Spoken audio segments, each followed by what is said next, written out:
Gold is boring. It doesn't pay dividends, it doesn't grow like a tech company, and you can't build an app on it. So why is it suddenly hitting all-time highs while everyone is looking the other way? The mainstream media calls it a relic, but the world's central banks are buying it at the fastest rate in history. They know something you don't. Today, I'm showing you the hidden side of the gold rush. For 50 years, the dollar was king.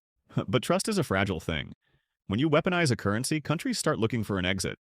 Gold isn't just a metal anymore, it's a neutral zone. If you can't trust the bank, you trust the bar.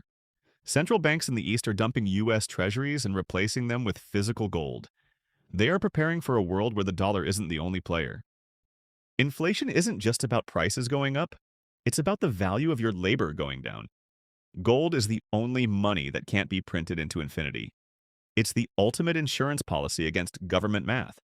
In 1970, a fine suit cost about 5 ounces of gold. Today, a fine suit still costs about 5 ounces of gold.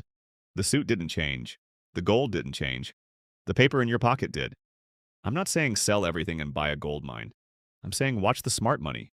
When the people who print the money start buying the gold, you should probably pay attention. Gold is the parachute.